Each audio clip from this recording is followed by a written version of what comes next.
Top 10 Most Insane Viking Warriors. There's a good reason the sight of a Viking longship struck fear in the hearts of coastal villagers. The Vikings were bad news for everyone. When they weren't raiding, pillaging, and demanding tribute not to raid and pillage, Vikings even fought with each other. There are so many badass Vikings that it's tough to narrow it down, but these 10 who made their peers soil their breeches. Number 10. Eric Bloodaxe.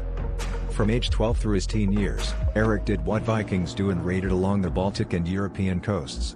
His father was the king of Norway and had plenty of sons to inherit the throne, so Eric solved that problem by murdering his brothers, which earned him his nickname Bloodaxe. One brother remained, though, and after a brief rule, Eric was driven out of Norway. The Norse sagas tell of Eric returning to raiding before settling in Northumbria and becoming its king. Northumbria was a hotly contested kingdom, though, and Eric was ultimately killed in battle. Number 9. Freydis Eriksdotter.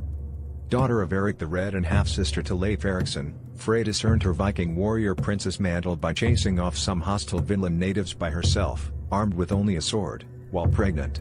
She was also an explorer. Freydis and her husband led the Vikings' fourth expedition to Vinland. While there, Freydis decided she wanted more than her share, so she lied to her husband, telling him that their partners had attacked her and demanded he kill them.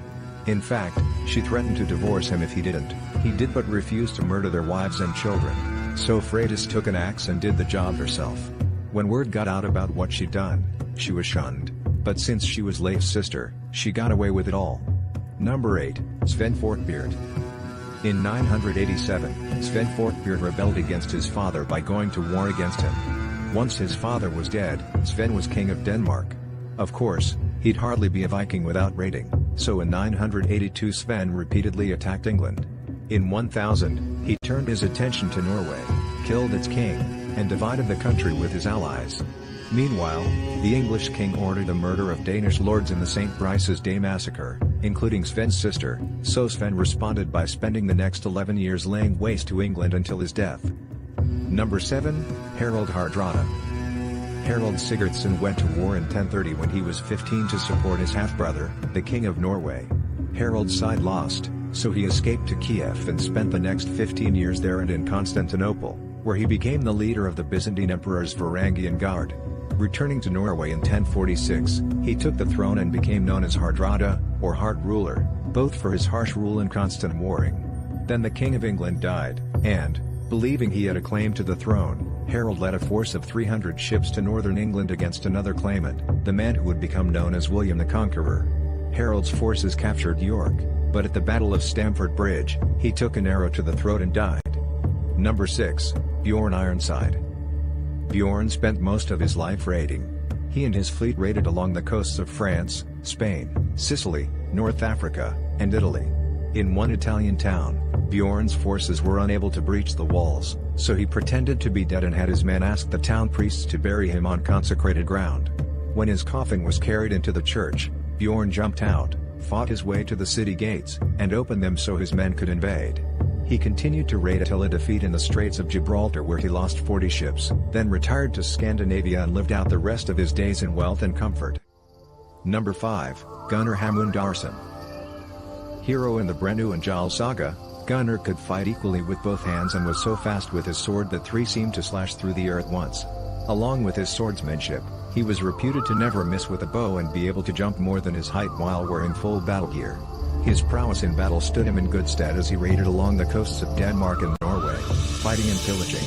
Ultimately, Gunnar killed 2 men from the same family, and the rest of the dead men's clan came after him.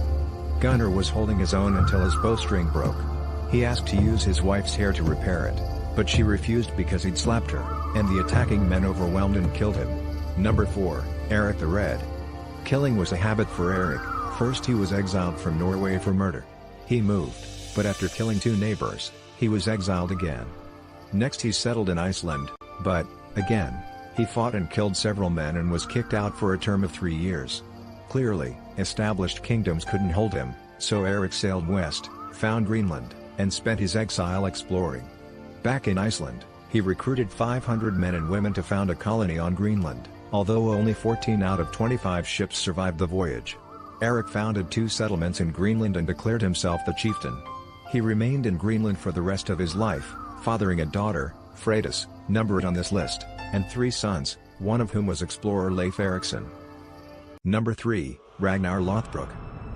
To win the hand of a princess, a 15-year-old Ragnar destroyed a poisonous snake infestation while wearing a snake-proof suit made of animal skin boiled in pitch and sand, earning him the nickname Hairy Breeches. Snake killing aside, Ragnar spent most of his life raiding, using his longships to travel the rivers of France, attacking as he went. At one point, French King Charles the Bald paid Ragnar 7,000 pounds of silver not to sack Paris. Those snakes would come back to bite him, because when Ragnar raided England, he was shipwrecked, captured, and executed by being thrown into a pit of vipers. Number 2, Ivar the Boneless. It's thought that Ivar was called the Boneless because he had a medical condition that caused his legs to fracture easily. Not one to let broken legs stand in the way of a good fight, Ivar had his men carry him into battle on a shield and fought with bow and arrow. After the usual Viking raiding and warring, Ivar took the throne of Dublin in 856. In 865, Ivar and his brother led a force of hundreds of longships toward Northumbria and the city of York. They captured and occupied York and then took on King Aella, who'd had Ivar's father executed. In revenge, Ivar ordered the king given the blood eagle, where the shape of an eagle was carved into his back, then his ribs cut and lungs ripped out. Following that, Ivar took the kingdom of East Anglia, having that king used as target practice and then beheaded. After his successful career as a warrior king, Ivar returned to Dublin and spent the rest of his days there.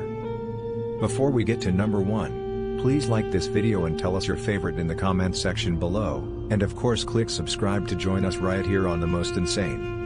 Number 1, Egil Skallagrimson. The warrior poet Egil started at an early age. He wrote his first poem when he was 3 and killed another boy with an axe when he was 7. Egil continued writing poetry and killing as he grew and was eventually forced to run from Norway when the king decided he'd had enough.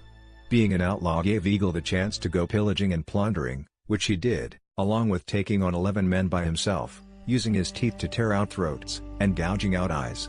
After a lifetime of fighting and writing epic poetry, Egil died peacefully in his 80s, after having killed the slave who helped him bury his treasure. That's all for now. Thanks for watching and let us know your thoughts in the comments down below and we'll catch you next time on The Most Insane.